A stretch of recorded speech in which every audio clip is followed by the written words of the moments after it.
Então, pessoal, essa aqui agora é a nossa aula 3. Ela trata de arquiteturas do microcontrolador.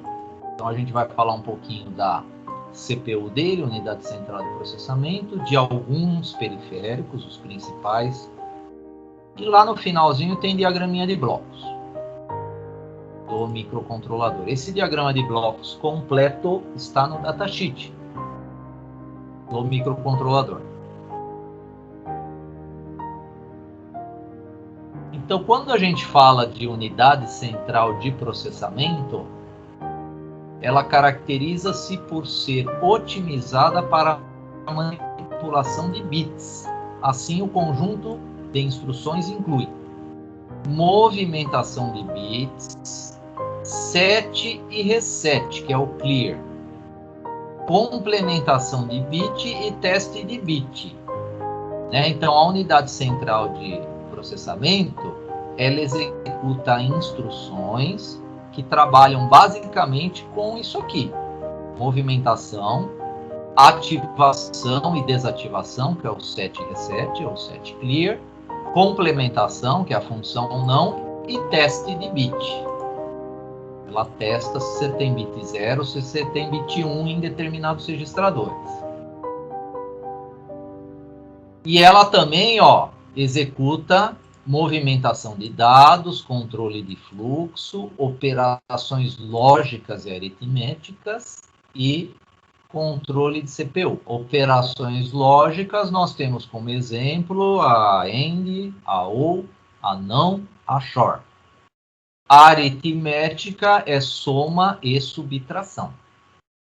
Mas ele não faz multiplicação, divisão? Faz, mas ele faz usando rotinas de somas sucessivas. Soma sucessiva você tem multiplicação, e subtração sucessiva você tem divisão.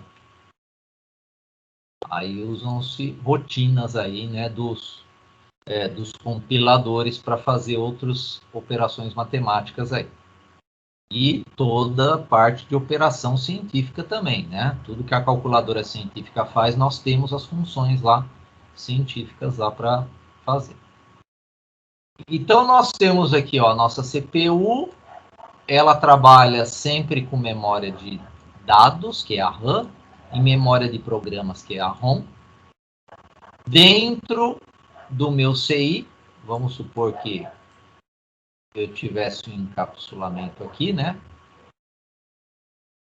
Então, tudo isso aqui está dentro do microcontrolador.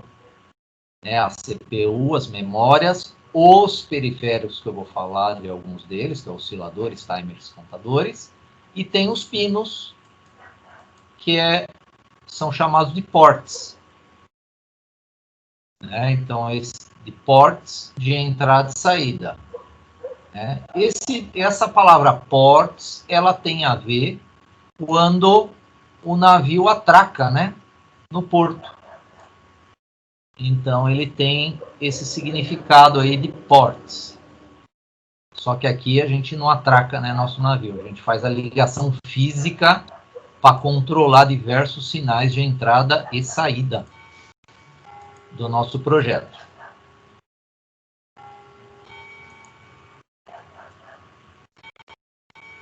Então, dando uma ampliada aqui, no nosso CI, no nosso microcontrolador, nós temos aqui os 40 pinos, e eu desenhei aqui uns retângulos coloridos que está separando circuitos. Então, eu tenho aqui um circuito para controle dos nossos pinos de I/O, que são os 40. Desses 40, 33. Eu tenho um circuito que controla comunicação serial. Eu tenho um circuito que executa temporização e contagem de eventos. Eu tenho um circuito que faz a conversão de sinais analógicos para digital, etc. Porque tem mais. Tem mais circuitos. Esses circuitos que são os periféricos. Pessoal, então, quando a gente fala aqui de periféricos, são esses circuitos aqui, que estão dentro do microcontrolador. E tem o nosso cristalzinho, como são circuitos digitais, todo mundo trabalha junto. eles são síncronos, e quem sincroniza eles é o nosso cristal. Então, aquele clockzinho do nosso cristal gera clock em todos ao mesmo tempo.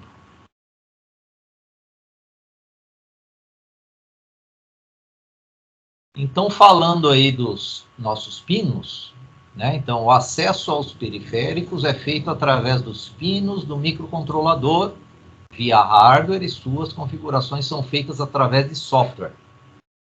Então, olhando os pinos, o nome deles, nós temos, vamos pegar esse aqui, ó, o pino 4.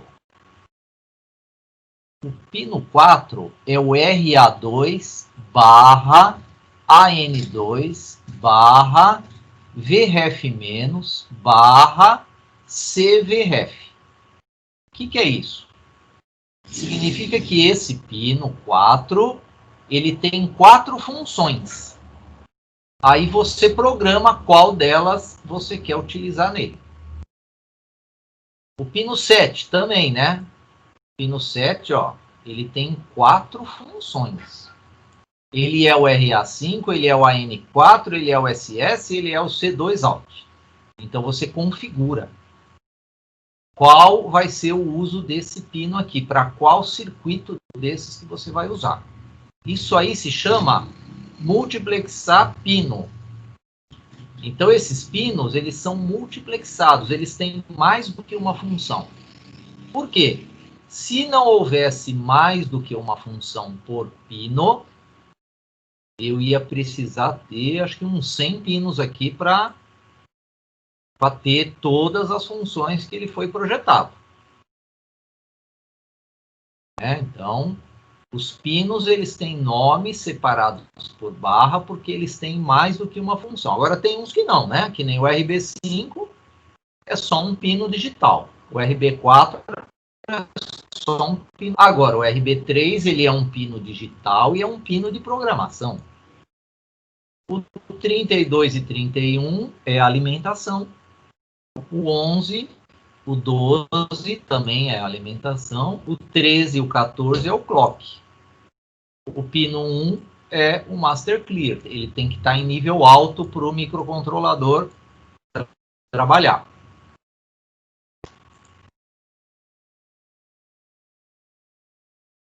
Então, falando aqui desses pinos, são as portas de entrada e saída, são a interface com os componentes externos do nosso sistema. Então, é lá que você vai ligar, né, os seus dispositivos, LEDs, displays, transistores, teclados, né, e assim por diante, nesses pinos aí. Geralmente, ó, eles são configuráveis bit a bit, isso permite o seu uso para receber informações de sensores, bem como enviar comandos aos atuadores. Esses comandos, claro, para atuadores a gente tem que usar o nosso transistor. E aqui é o que eu já falei, as portas de I/O são multiplexadas, é você ter mais do que uma função por pino, né? Por isso que elas são multiplexadas. Aqui nós temos um desenho que explica o registrador tris e o registrador port, que eu já falei para vocês, desses dois registradores. Então, o registrador port, ó, ele está ligado diretamente ao pino. O valor que você colocar no port é o nível lógico que você tem no pino. Aqui nós não temos nada. O registrador tris configura se o pino vai receber um sinal, que nem, ó. Aqui nós temos um shimmy trigger, esse TTL com essa bolinha aqui, isso aí é um shimmy trigger. Então, e ele está ligado num sensorzinho e tem uma engrenagemzinha aqui rodando, então ele está gerando pulsos aqui. Então eu vou ter ondas quadradas aqui. Eu estou, conforme a velocidade desse disco aumenta ou diminui, eu altero a frequência dessa minha onda quadrada aqui. Então eu consigo determinar a velocidade, né, de giro. É um encoderzinho. Esse sensor aí é um encoder. Se ele é um sensor, ó, ele vai enviar sinal. Então eu tenho que colocar 1, né, no tris. O botão também, né? Ó, o nosso botão, ele envia sinal. Então, eu tenho que colocar 1. Lembrando que essa ligação de botão aqui, ó, tá faltando o resistor de pull up ou pull down. Tá? Eu posso até ligar o botão desse jeito, mas se eu utilizar o porte B, porque o porte B de bola, ele tem pull up interno, que chama. E eu tenho que saber ligar o pull up interno também, né? Porque ele vem desligado o pull up interno. Aí você poderia ligar um botão assim. Então, o tris é 1 também nesse caso. Agora, aqui, olha só, eu tenho o LED, eu estou comandando um LED. Então, o meu tris é 0, né? 0 é saída, 1 é entrada. Aqui eu estou comandando, ó, um relézinho, né? Então, por isso que é 0. E lembrando que, como vocês acabaram de aprender, tem que pôr o nosso diodinho aqui, né? Tem que ter um diodo aqui para proteção contra a tensão reversa aí. Tá? Então, aqui explica o tris e o porte está sem valor aqui, mas o porte é o nível lógico, né, que nós temos no nosso pino. E aqui nós temos mais algumas informações de um pino. Vamos, ó, como exemplo, eu tenho um pino aqui, ó. Quando o tris está em 1, essa chave está para cá, né, ó. Ela desce essa chave. Então, ele vai receber um sinal e vai entrar nesse circuito aqui, ó. Aí ele entra numa decisão aqui, ó, que é o registrador Ancel. No nosso caso, é o ADCOM. Essa chave decide se esse sinal que você ligou no pino é digital ou ele é analógico. Se for analógico, eu tenho que passar pelo conversor AD. Se for digital, ele já vai direto para um port qualquer, um registrador qualquer. Se o nosso tris for 1, a chave está nesse sentido que está o desenho. Então, se a gente voltar aqui no nosso circuito, ó, eu vou ter a saída, o output, do nível lógico que o meu port tiver configurado. E essas chaves? O que são essas chaves lá no microcontrolador? Será que elas existem? Existem, mas são transistores, são chaves eletrônicas. Então, isso aqui não é uma chave mecânica que tem dentro do CI, senão a gente escutar um monte de barulho lá. Então, são transistores, essas chaves aí. E quando vocês configuram o tris lá no código de vocês, vocês estão manipulando essas chaves. Não só o tris, como diversos registradores. Quando vocês estão mandando, quando vocês escrevem ADCOM 1 igual a 7, você está manipulando essas chaves lá dentro do microcontrolador. Quando você escreve lá tris B igual a 255, você está configurando um registrador e esse registrador está controlando diversas chaves. Esse exemplo é para um pino só, com foco no tris, no ADCOM, que aqui está com o Ancel, e o ADCOM vai controlar se o sinal é digital ou se ele é analógico.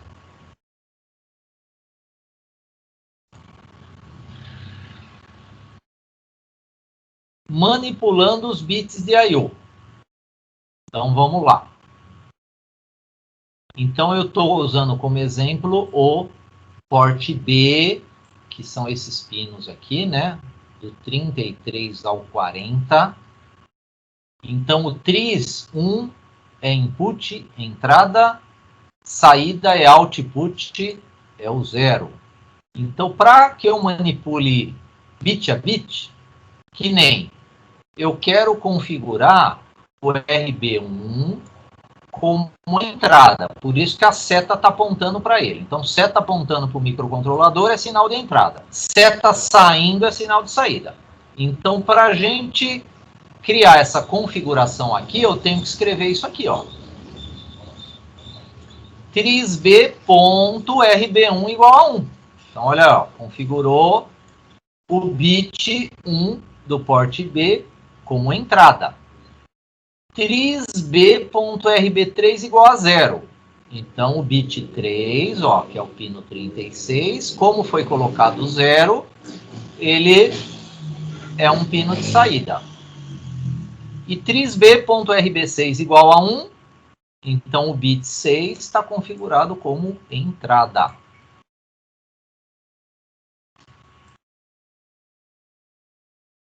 Agora, aqui, ó, nós temos duas opções. Manipulação do byte. Então, se eu escrever só trisb, sem o ponto e o nome do bit, se eu escrever só trisb, eu estou configurando o byte. Então, se você escrever trisb igual a 0, 0 em binário é isso aqui, ó. Então, tanto faz você escrever trisb igual a 0 ou trisb igual a 0b, que indica que esses 8 valores aqui estão no sistema binário, colocando 0b. Então, escrevendo trisb igual a 0, você fez isso aqui, ó, de uma vez só. Configurou os 8 bits como saída.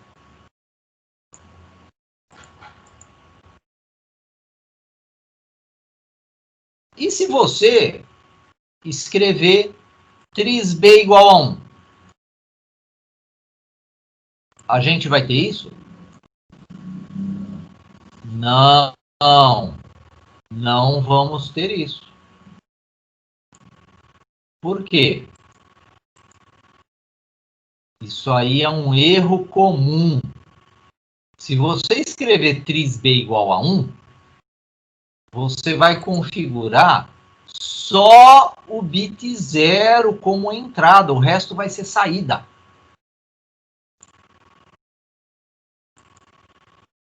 Mas por quê? Por causa disso aqui, ó. Trisb igual a 1, 1 é decimal. O que é em binário? 1 em binário é isso aqui, ó, para 8 bits. É 0,0000001. A grandeza aqui é a mesma, só que a representação não. Aqui eu tenho uma unidade, aqui eu tenho uma unidade. Mas o compilador vai ver isso aqui, se você escrever trisb igual a 1. Então, só o bit 0 vai ser entrada, os outros saída. É isso que vai acontecer. Então, cuidado que isso é um erro muito comum no começo, na montagem dos códigos iniciais de vocês. Então, se você quiser configurar todos como entrada em uma tacada só, ou seja, configurando o byte, vocês vão escrever trisb igual a 255. Por quê? Aqui é decimal. 255 em binário é isso aqui. São 8 uns. Ou escreve trisb igual a 0b, 8 uns, ou trisb igual a 255. O compilador vai entender isso aqui se você escrever trisb igual a 255. Né? Ele vai fazer isso aqui. Pode falar. Então, no caso assim, se eu escrever em decimal algum número que não seja múltiplo de 8, ou que não seja algum múltiplo assim de binário, por exemplo, escrever trisb 42, o que vai acontecer? Vamos ver. Ó, se você escrever trisb 42, você vai ter que pegar o 42 e ir dividindo por 2. E achar o binário dele. Então, nós vamos usar a calculadora aqui nossa, do Windows. Calculadora tipo programador vai dar essa resposta para nós. Ó, tá programada para decimal, vamos colocar 42, que é o que você disse. Então, você vai ter esse resultado aqui, ó, 0, 0, 0, 1, 0, 1, 0. Então, o lado esquerdo é o bit mais significativo. Então, o bit 7 e o bit 6 serão entrada, saída, bit 7, 6, saída, bit 5 entrada, bit 4 saída, bit 3 entrada, bit 2 saída, bit 1 entrada e bit 0 saída. Se você escrever 42, você vai ter esse resultado binário aqui. Entendi. Entendeu? Então, Bem, nada melhor do que fazer a conversão na hora. Ou você já escreve em binário o que você quer. Se você está realmente configurando valores aqui que não são todos iguais, eu quero uma entrada, outra saída, aí pula mais 2, aí é entrada, outra saída, então já faz direto a configuração usando o 0B, que é o sistema binário. Vai ficar mais fácil para você identificar. Lembrando que sempre o bit da direita aqui, ó, é o bit 0. É o bit 0 dos ports. E o bit da esquerda aqui sempre vai ser o bit 7, né, que é o bit mais significativo. Então, agora nós vamos dar como exemplo o porte. O porte, ele indica, ele configura o nível lógico do pino. Ou do byte, vai depender também o que você... Bolinha vermelha é on, nessa minha representação aqui, tá? Bolinha vazia ou branca vai ser off. Se eu escrever port B.RB1, eu estou configurando o bit 1, o RB1 para nível lógico 1. Aí, ó, por isso que esse aqui ficou vermelhinho. Essa ação aqui fez acontecer isso aqui no pino 34. O pino 34 foi para... Mais exemplos. Port B.RB1 também igual a 1, só que agora na sequência ele fez port B.RB3 também igual a 1. Então agora o bit 3, que é o pino 36, também foi para 1. Tanto o RB1, né, quanto o RB3. Então por isso que temos aí a representação de bolinha vermelha, que é nível alto aí. E se eu escrever manipulando byte? Aí eu escrevi, ó, port B igual a 0. O que vai acontecer?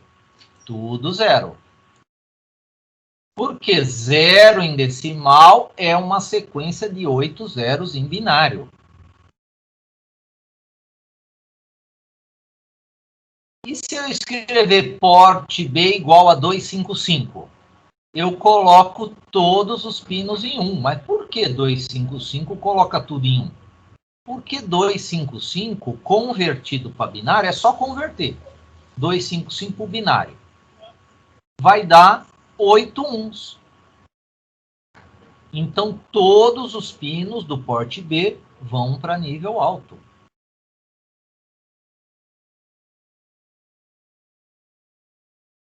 E se eu escrever porte B igual a 0x0f? Agora eu estou usando o hexadecimal. F é esses 4 uns aqui, ó. F é 15. Eu poderia escrever port B igual a 15 também, eu teria esse mesmo resultado aqui, ó. Se eu escrever port B igual a 15, eu também teria esse resultado em binário. Ah, mas eu não estou entendendo. O que é isso? É só pegar a nossa calculadora lá. Vamos lá pegar a calculadora.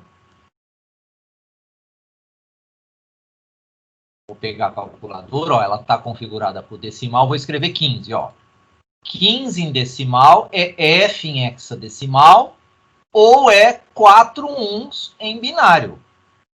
Só que o meu registrador tem 8 bits. Então, esses 4 uns ficam do lado menos significativo. Isso aqui é um nibble.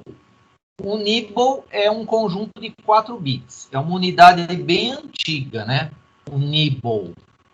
Esse aqui é o nibble low, que chama. Ou seja, os 4 bits menos significativos. E esses 4 zeros aqui é o nibble high. São os 4 bits mais significativos. Só que aqui eles valem 0. Então, se eu escrever 0x, significa que o meu compilador está sendo informado que 0f é o sistema hexadecimal. Vamos até aqui, ó, no hexa. Eu vou mudar aqui para o hexa. Vou apagar aqui os valores e vou colocar 0 e o f aqui, ó. Então, eu tenho 15, tenho 4 uns binário e tenho o octal também. Eu poderia escrever porte B igual a 0,17. Por que 0,17? Porque a representação aqui do micro C, quando eu começo um número com 0, se eu escrever porte B igual a 0, 1, 7, significa que o que tiver depois do 0 é octal. E vocês estão vendo aqui pela calculadora que 17 é justamente esse resultado aqui, em binário, ou esse resultado em hexa. Então, eu vou ter esses 4 bits menos significativos, o B0, B1, B2 e B3, que é um nibble low com um nível alto, e o B4, B5, B6 e B7, que é um nibble high com 0. Para esse exemplo aqui.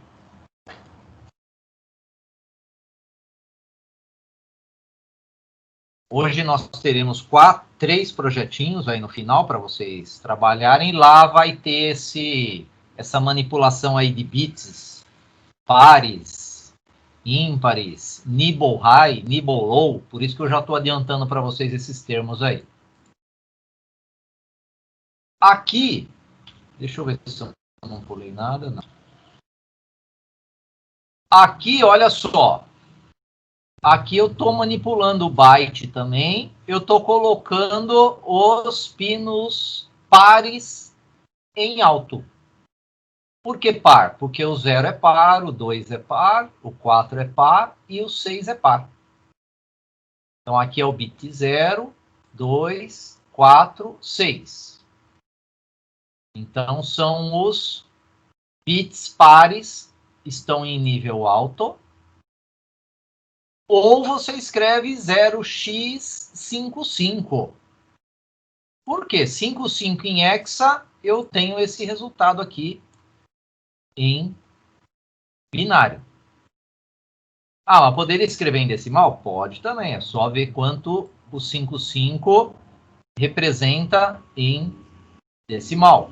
Só pegar a calculadora lá ou fazer a conversão.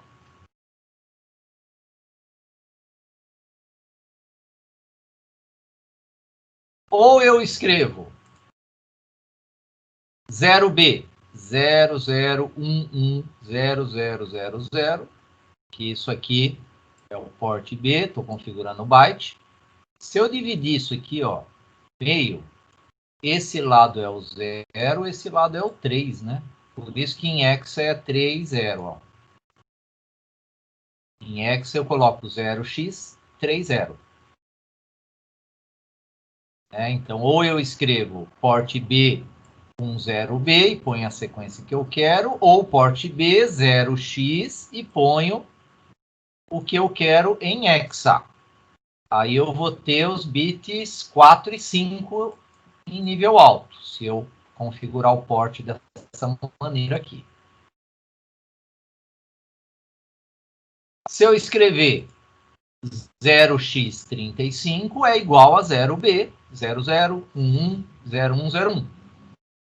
Então eu vou ter essa sequência aqui, ó. Nível alto, bit 0, bit 2, bit 4 e bit 5. O resto, 0.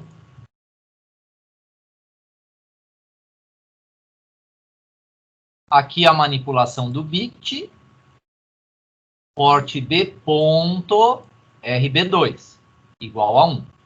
Então, o bit 2 foi para 1 e depois, na sequência, o bit 5 foi para 1.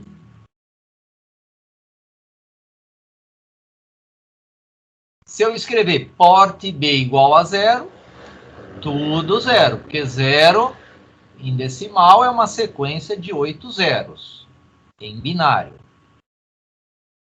Se eu escrever porte B igual a 1, eu vou ter esse resultado aqui, ó, tudo 1? Não. Só o 33 que vai ser 1. O que é isso aí? É um erro comum. Então, isso aí é um erro comum que no começo vai ter gente que vai cair nesse erro aqui.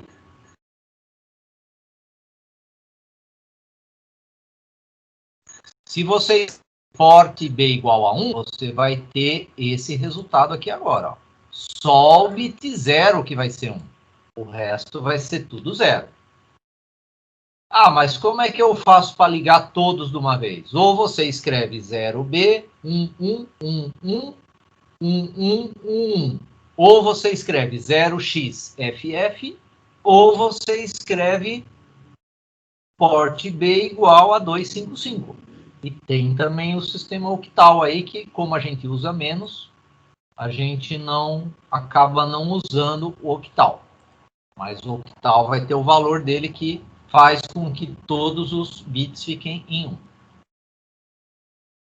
Então, eu tenho aqui o meu microcontrolador com um botão, né, ligado aqui ó, no RA0, com um resistor de pull-up, né, uma chavezinha, e temos um LED no modo catodo comum.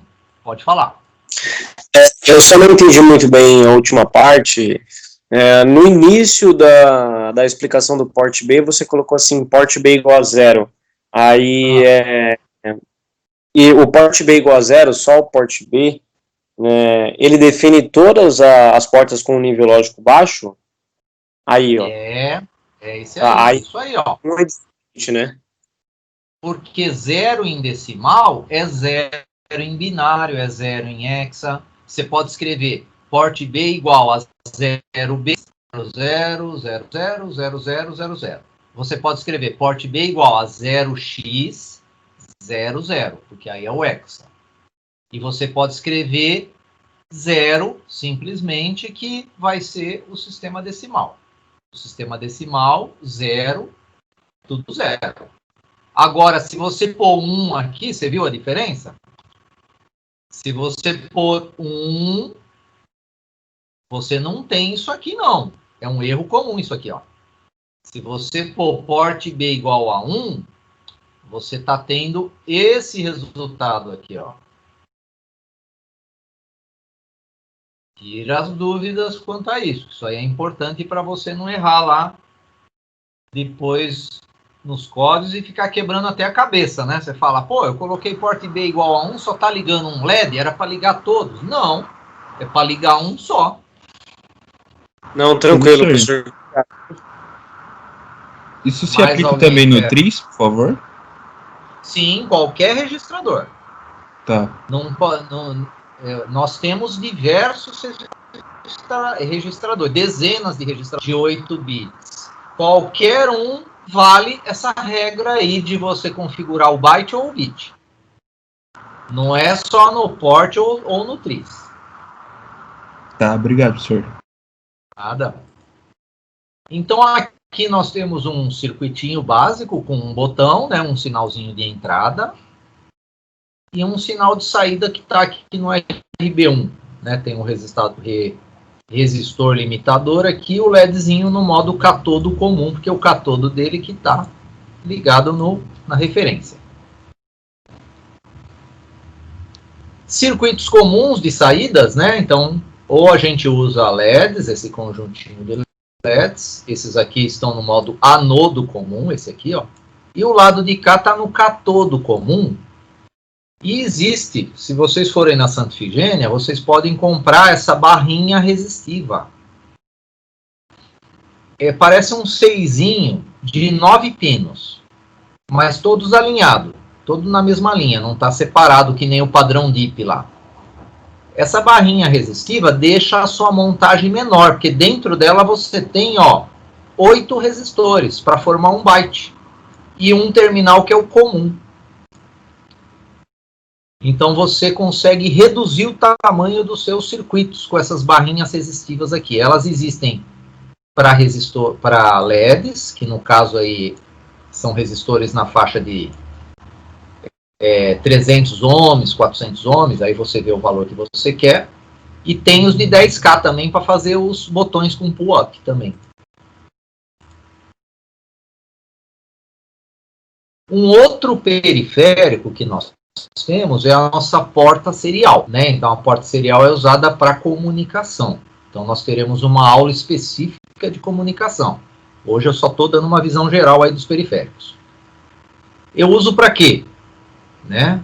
Para ter conexão, ó, com outros sistemas de controle, com sistema supervisório, periféricos remotos, atuadores remotos, né? Então tudo que exige comunicação, eu uso porta serial. E elas trabalham tanto no modo assíncrono como síncrono. O modo síncrono geralmente é dentro do CI. Dentro do CI a gente trabalha com comunicação síncrona. Uma comunicação de um microcontrolador para outro microcontrolador ou microcontrolador para o PC, aí já é assíncrona, que é mais fácil de você implementar as comunicações assim. Assíncronas você precisa ter um relógio comum para todo mundo que está envolvido nessa comunicação. Aí começa a complicar o seu circuito se você tem, tipo, um microcontrolador aqui e um lá na FATEC. Aí você quer ter uma comunicação síncrona entre os dois. Como é que você vai criar um clock comum da sua casa até lá na FATEC? Então você precisa ter uma rede síncrona aí nesse caso aí, que é uma rede que é mais difícil de você implementar. Agora, se você está na sua casa com o seu microcontrolador ligado e lá na FATEC tem um outro microcontrolador ligado e os dois estão conectados na internet, aí você vai ter essa comunicação que se chama assíncrona, né? Então ela vai funcionar perfeitamente, né? Porém o modo de comunicação que muda, né? Então nas aulas de comunicação serial eu vou falar dessas características aí, mas só para falar, como nós estamos falando de periféricos, a porta serial é um periférico também. A porta serial, nós já vimos esse circuito que ele usa o FT232, ó, né? Então lá na aula 2 eu falei um pouquinho dele, que do lado direito aqui nós temos o microcontrolador e os pinos TX e RX. Do lado esquerdo, nós temos a USB para ligar numa porta USB. E como nós temos padrões lógicos e físicos diferentes, do lado do microcontrolador e do lado da USB, são diferentes, né, esses padrões, então nós temos que ter um tradutor para esses padrões lógicos e físicos. Esse tradutor é o nosso FT232, é um CIzinho que adapta a padrões lógicos e físicos de comunicação.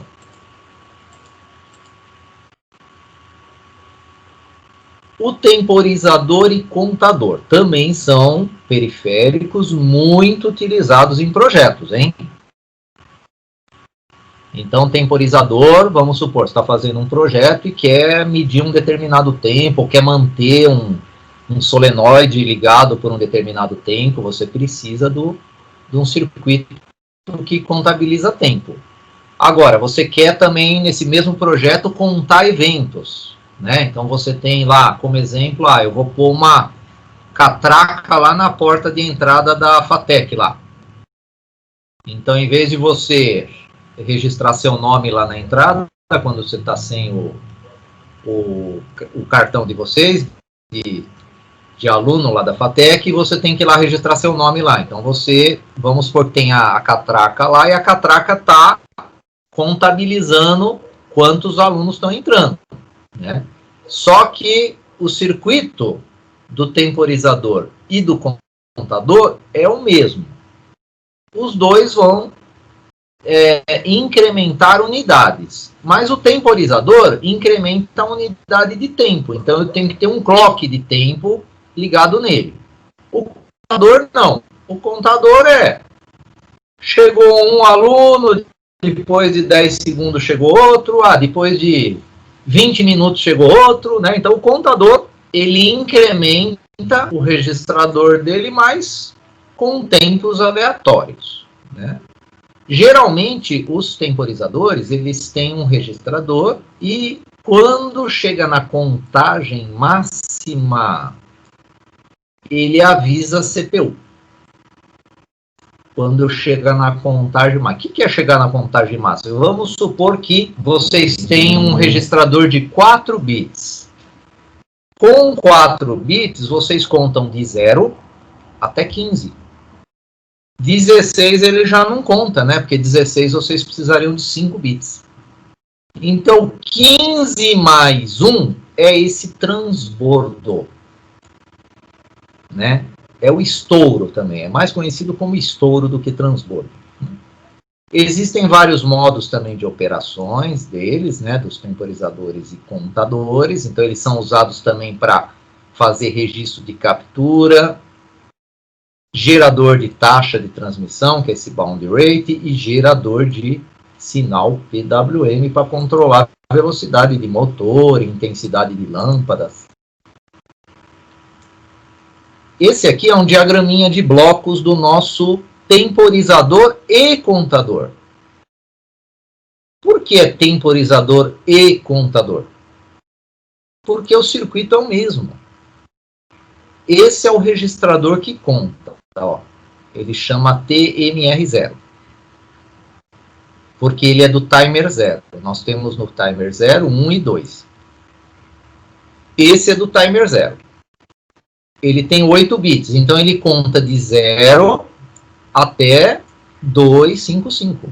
Com 8 bits a gente chega no máximo até 255. 256 ele conta? Não. 256 é o estouro, é o transbordo, né? Porque ele volta para o 0. Ele volta para o 0.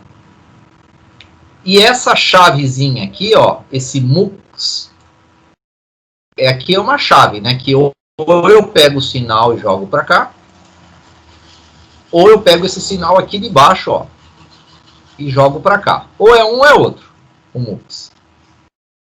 É aqui que está o segredo desse circuito trabalhar como temporizador ou contador.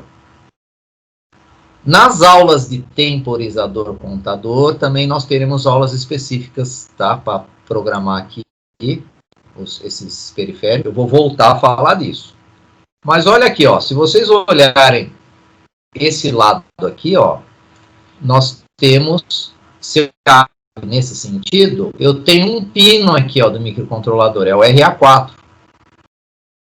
Então eu vou ligar nesse pino um sensor. Eu vou ligar aqui um sensor. Uma chave que, quem apertar a chave aqui, ele vai contar uma unidade. Então esse aqui é o contador. Esse lado aqui seria o contador. Que nem catraca. Catraca eu ia ter que ligar aqui. Então as catracas lá do metrô, elas usam um contador, porque o metrô precisa saber quantas pessoas estão entrando na estação, quantas estão saindo, para controlar o número de trens que eles precisam colocar na linha.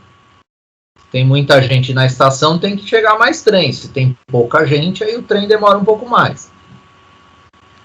E se eu pegar esse MUX e ligar nesse sentido aqui de cima? Ó. Olha só o que foi ligado com esse circuito aqui. O clock. O que é o clock? É um relógio. Ele não para. É um clock de relógio. Então ele vira temporizador aqui. Então, se eu ligar o MUX nessa chavinha aqui, ó, esse meu registrador aqui do final, ele fica contando sem parar. Ele chega no estouro, zera. Chega no estouro, zera. Se eu ligar aqui embaixo, ele também vai incrementar esse registrador, o mesmo registrador. Por isso que o circuito é o mesmo. Porém, é de vez em quando, né, que esse sensor aqui vai ser atuado. Então, o circuito do temporizador e contador é o mesmo, as finalidades são outras.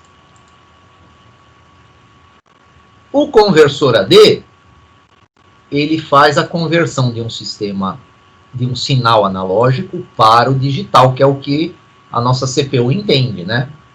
A nossa CPU entende o sistema digital. Então, se eu estou usando um pino, e nesse pino eu ligo um sinal analógico, eu preciso ligar o meu conversor AD.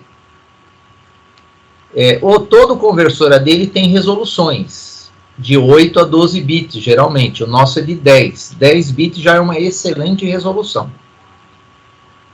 O que é 10 bits de resolução? Se você tem um intervalo de 0 a 5 volts, é dividir esse intervalo em combinações que te geram 10 bits.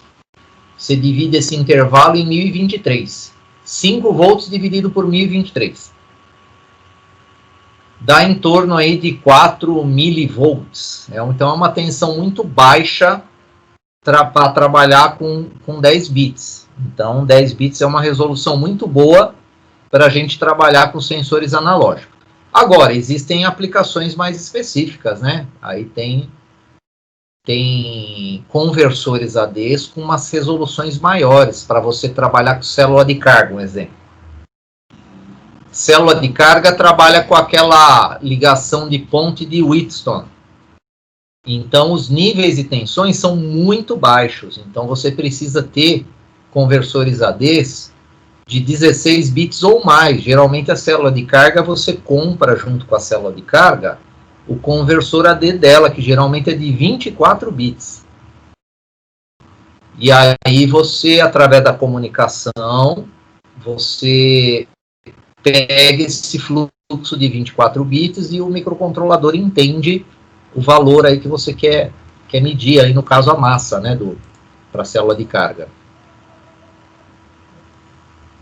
Então, os sistemas analógicos, né, nós temos aqui diversos sensores que trabalham com sinais analógicos. Sensor de temperatura, luminosidade, microfone, o próprio sinal alternado é analógico. Né? Sensor, a maioria dos sensores são analógicos. Agora, o sensor que é digital, significa que ele tem um conversor AD dentro dele. Então, tem um seizinho lá que faz a conversão do analógico para o digital. Aí ele recebe o nome de sensor digital. Só se for uma chave, né, de 0 e 1. Aí ele é realmente digital. Mas aí é uma chave que só tem o 0 e 1. Como é que funciona o nosso conversor AD, que é do tipo SAR, de aproximação sucessiva? Ele tem um contador, ó. Isso aqui é um contador, esse primeiro quadradinho aqui. O que é o contador? Ele gera aqui uma sequência binária. Aqui nesse exemplo seriam 8 bits. Então ele começa 0, 0, 0, 0, 0, 0, 0, 0, depois 0, 0, 0, 0, 0, 0, 0, 1, e assim por diante, até chegar na última combinação dele, que é tudo 1. Então esse contador de 8 bits, olha só, ele alimenta um conversor DA, que é o contrário, hein, pessoal? O conversor DA é o conversor que pega lá o sinal digital e transforma em alternado. Se eu não me engano, o professor de digitais, o semestre passado, pediu para vocês fazerem um projeto de conversor DA, que é com resistor, aquela rede R2R, ou tem a rede R2R, 4R, 8R, então depende, né? Tem vários conversores DA. Então ele pega o valor do contador e vai convertendo por um sinal analógico aqui nessa saída, ó. E esse sinal analógico, olha só para onde ele vai. Para quem está fazendo aula de ELO 1, isso aqui é um amplificador operacional. Resumido, né? Tá sem alimentação, nada. Mas eu tenho aqui, ó, o mais e o menos. Eu estou usando as duas entradas dele. A entrada não inversora e a inversora. Na entrada não inversora, eu tenho o resultado do conversor. Na entrada inversora, eu tenho a entrada que eu quero medir analógica. Quando o nível de tensão da entrada não inversora for igual da entrada inversora, eu vou ter um nível lógico definido nesse pino aqui. E esse nível lógico vai parar o meu contador.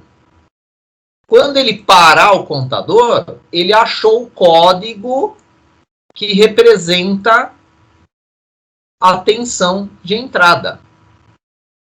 Porque ele trabalha dessa maneira no modo comparador. Eu estou trabalhando com o meu amplificador operacional aqui no modo comparador, que o professor lá de teoria de Elo falou já para vocês, que nós temos muitas aplicações para o nosso amplificador operacional. Ele não é só amplificador.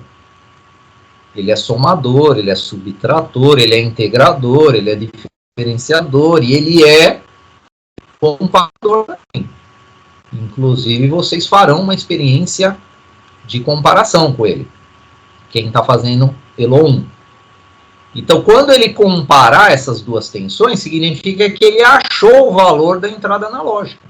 Aí ele para o contador e esse código binário é a tensão da entrada convertida em digital.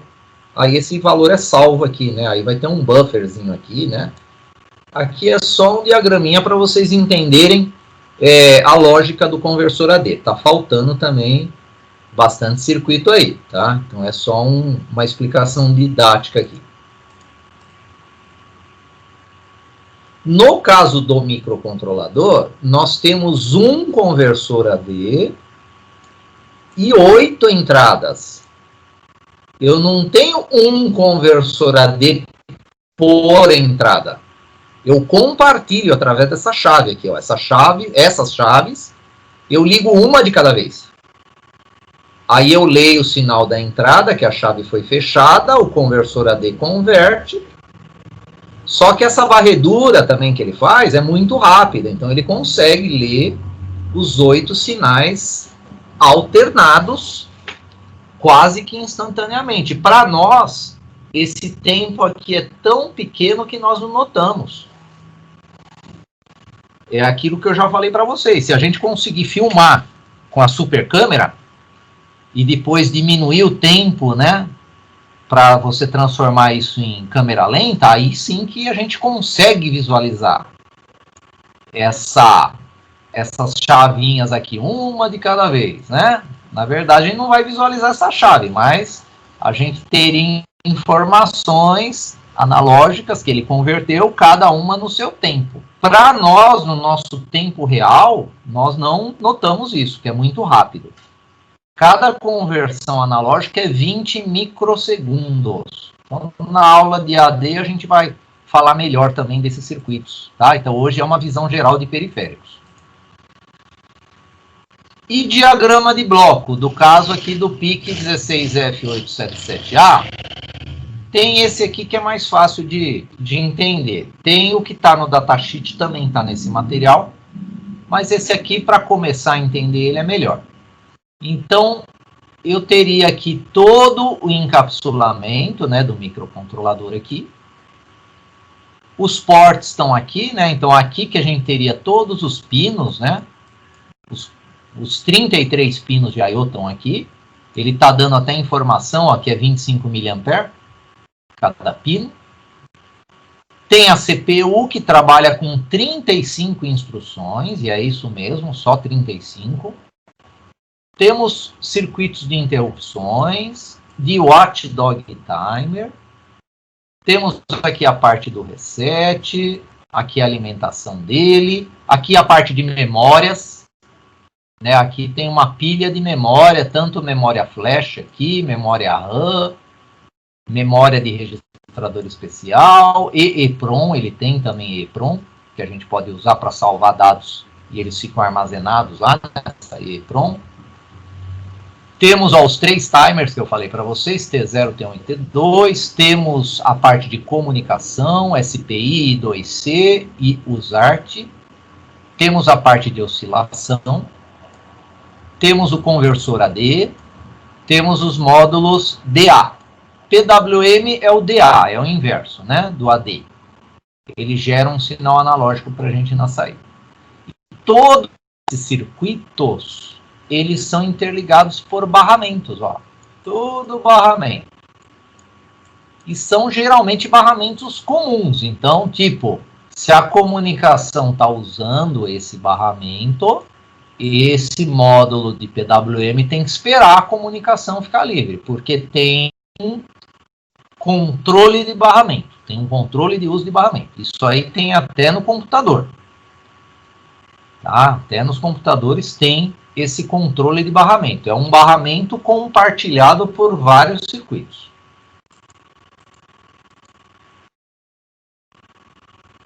E agora, para a gente falar de projetos, eu só vou dar uma relembrada na estrutura básica dos nossos códigos em linguagem C. Toda aula eu faço isso para vocês relembrarem. Então, eu tenho aqui o meu bloco principal. Oi, pode falar. Eu achei que na parte de hardware, se eu fosse fazer um comentário sobre isso, é uma parte que eu acho que eu não entendi um pouco antes. Mas o que exatamente seria o pipelining? O pipeline é na aula da semana que vem, quando eu falo de osciladores. Mas o pipeline é você trabalhar com aquela estrutura de barramentos do Harvard. Você, enquanto busca uma instrução, você executa a que está adiantada na sua frente. Então, você cria uma escada. O pipeline é você criar uma escada de todos os circuitos que executam uma instrução. Porque para ter a instrução completa, você tem que passar, no nosso caso, por 4 circuitos. Então, se você quer executar uma instrução, você tem que passar pelo circuito 1, 2, 3 e 4.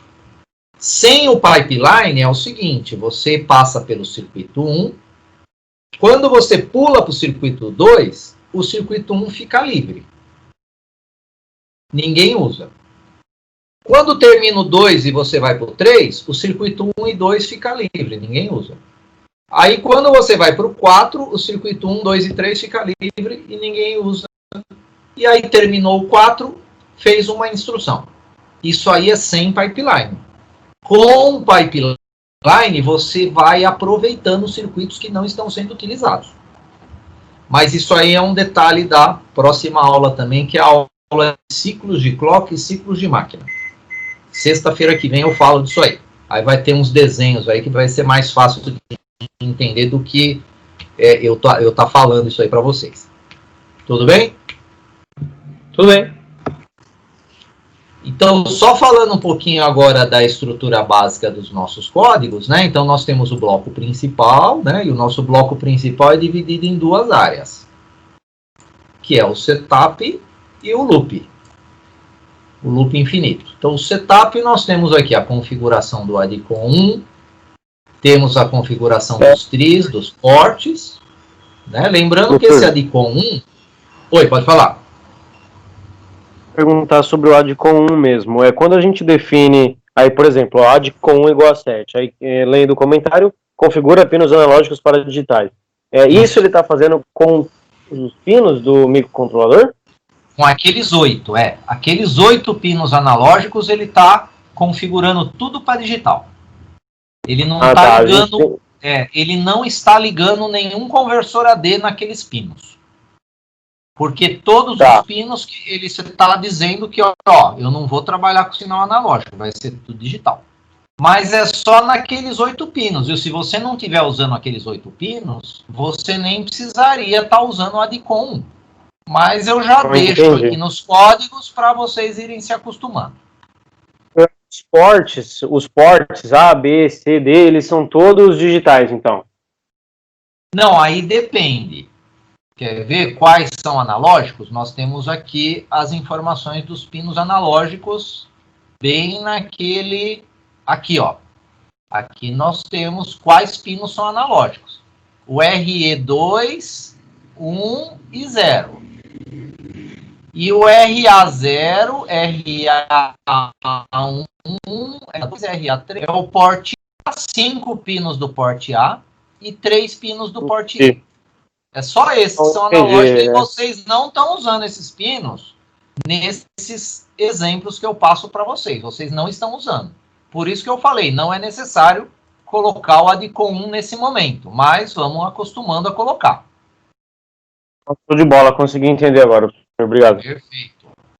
Vão tirando a dúvida, que eu sei que esse método às vezes é mais difícil, né, de vocês entenderem, mas é o que a gente tem hoje em dia aí. Mas vamos tentar tirar as dúvidas aí. Depois que foi feito o setup, entra no laço infinito, né? O laço infinito são as ações que você programou lá no seu fluxograma. Inclusive, eu sempre falei para vocês que fluxograma, as ações do fluxograma são essas ações aqui, né? Do laço infinito. Não precisa colocar setup em fluxograma, porque o fluxograma é uma linguagem genérica para todo programador. E nem todo programador sabe o que é o setup aqui, né? O programador de Java, que está fazendo aplicativos para web, não sabe o que é esse setup aqui. Mas ele vai saber fazer em Java ações que estão no fluxograma usando a linguagem que ele estudou. No nosso caso, é a linguagem C. Então, todo programa tem essa divisão de código, né? Do void main. Futuramente, nós teremos outras funções. O void main é a função principal, que ela é necessária para o compilador. Mas nós podemos criar outras funções, até eu deixei alguns exemplos para vocês nas aulas de laboratório. Lá eu lembro que apareceu algumas funçõezinhas lá, para vocês começarem também a entender um pouco de função. Repetindo o que eu falei ao passado, essa parte aqui de análise de código. Então, todo código, todo projeto tem que ter a descrição narrativa, tem que ter um circuito elétrico e tem que ter um fluxograma. Com isso aqui, a gente monta o código-fonte. Esse aqui é ao ligar o microcontrolador, o LED 1 liga durante 1 segundo e desliga durante 1 segundo, repetindo esse ciclo infinitamente. De hardware, então, eu preciso um LED só ligado. Então, nesse caso aqui, o LED está ligado no modo catodo comum. Fluxograma. Ligou o microcontrolador, liga o LED, espera 1 segundo, desliga o LED, espera 1 segundo, volta. Liga o LED, espera 1 segundo, desliga, espera e volta. Fica nisso. Com esse fluxograma, nós montamos o nosso código-fonte em linguagem C, né? Eu tenho aqui o void main, tem o setup, que é só o LED, né? Então, eu só setei aqui o tris do RD0 e dei um valor inicial para ele, 0. 0 saída, né, no tris, porque eu estou ligando um LED. E no laço infinito, nós temos aquelas ações, né, ó. Liga o LED, espera 1 segundo, desliga o LED, espera 1 segundo e volta. Então, quem ainda nunca fez isso aqui, pessoal, comece a fazer para ficar bem mais prático para vocês verem ele funcionar lá no Proteus. Isso aqui, compilou, passa o código lá para o Proteus, ele funciona perfeitamente, tá? Então, quem nunca fez, tente fazer e começar daqui.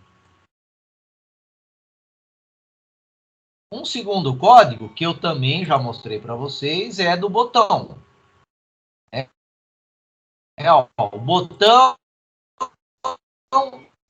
enquanto o botão estiver acionado, mantém o LED aceso. Se o botão não estiver acionado, mantém o LED apagado. Como que é o fluxograma? Iniciou, testa o botão. Testou o botão. Botão pressionado? Se sim, liga o LED. Volta para o início e testa de novo. Se continuou o dedo no botão, continua ligado o LED. Opa, tirou o dedo do botão. Então foi para o não. Então vem aqui para o não, apaga o LED, volta para o início. Continua com o botão, continua com o dedo fora do botão, então é não. Isso aí. E assim por diante. Então ele fica, o nosso laço infinito, são esses elos aqui de realimentação que nós temos. Hardware agora, ó, tem um LED no RB0 e um botão com pull-up no RB1. Por que eu preciso saber que eu estou usando pull-up? Porque no meu teste condicional, eu tenho que analisar esse nível lógico aqui. Se esse nível lógico estiver em 1, significa que o botão está aberto, ninguém apertou o botão. Se o nível for para 0, significa que alguém apertou o botão.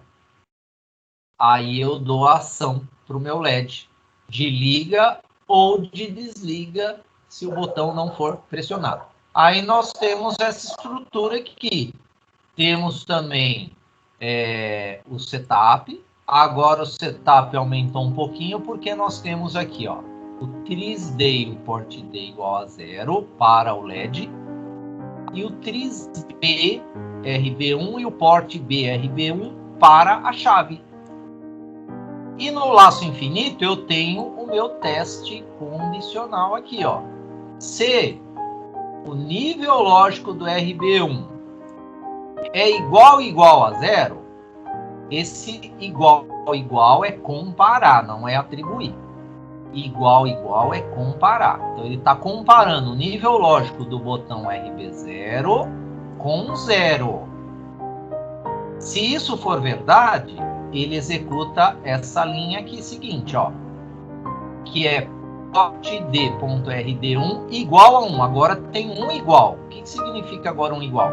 É que ele atribui o 1 para o bit 0 do port-d. Ele atribui o nível lógico 1. Se essa condição do if for falsa, aí ele vem para o else, né? Ó. Se ela for falsa, ele vem para o else. E o que o else faz? Atribui nível lógico 0 para o pino 0 do port-D. Isso aí faz com que o LED apague. Então, esse laço infinito está representando aquele nosso fluxograma.